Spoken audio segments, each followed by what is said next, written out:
स्पष्टीकरण: यह एक कल्पित मनगढ़ंत कहानी है जो पुराने लोक कथाओं और दंत कथाओं से प्रेरित होकर रची गई है।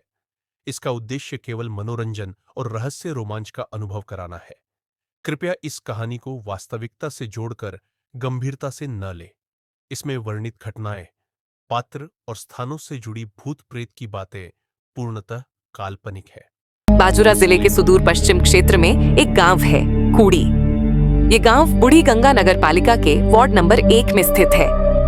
चारों तरफ से घने जंगल, पहाड़ी ढलान और सन्नाटा पसरा रहता है। पर इस शांत दिखने वाले गांव के भीतर एक ऐसा रहस्य है जिसे जानने की कीमत कोई नहीं चुका पाया।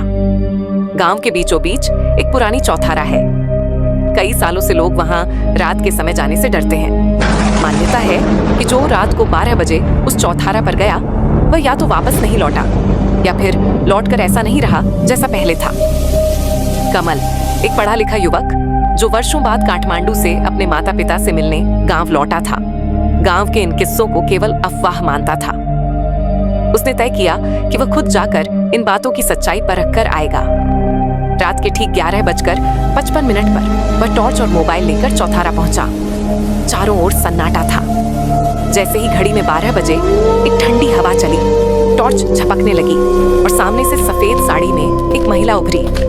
उसके बाल चेहरे पर थे और वह धीरे धीरे कमल की ओर बढ़ रही थी। वह बोली, तू भी यहीं रहेगा अब? और फिर एक जोर की डरावनी हंसी हवा में गूंज गई। कमल कुछ समझ पाता उससे पहले ही बेहोश होकर जमीन पर गिर पड़ा। सुबह जब लोग चौथारा की ओर गए तो कमल वहां बेसुध पड़ा था। उसे घर लाया गया लेकिन वह बोल नहीं पा रहा था। न उसकी आंखें सामान्य थीं, न हरकतें। उस रात कमल के घर के पास एक धामी तांत्रिक आए जो दूर गांवों से बुलाए गए थे। जैसे ही धामी ने कमल का हाथ पकड़ा, उनमें देवता खटाल आ गए।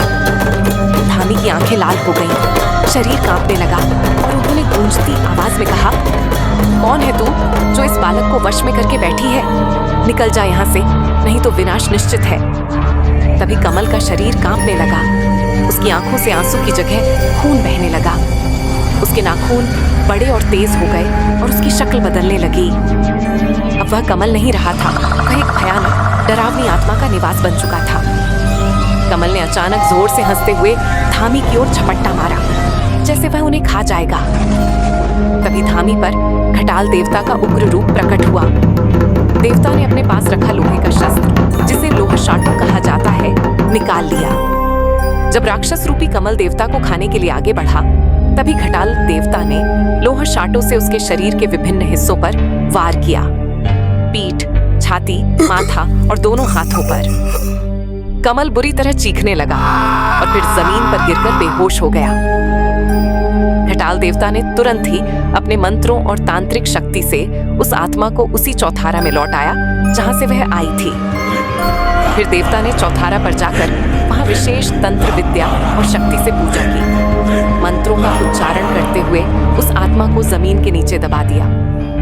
उन्होंने जोर से हुंकार भरते हुए कहा, अब तू यहाँ से मुक्त है चौथारा।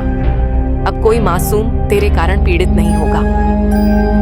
फिर देवता ने सबको चेतावनी दी, जब तक गांव के लोग सत्य और भक्ति के मार्ग पर रहेंगे, यह आत्मा यहाँ कैद रहेगी। पर यदि कभी पाप और अधर्म बढ़ा तो यह फिर लौटेगी।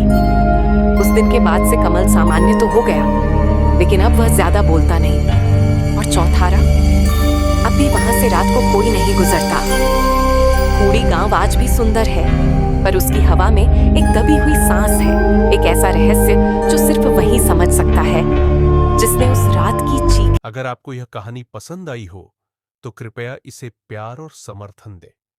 लाइक करें, शेयर करें और अपने दोस्तों व परिवार के साथ इसे जरूर बांटें, ताकि वे भी इस रहस्यमयी और रोमांचक लोक कथा का अनुभव कर सकें।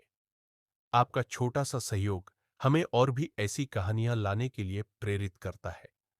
धन्यवाद।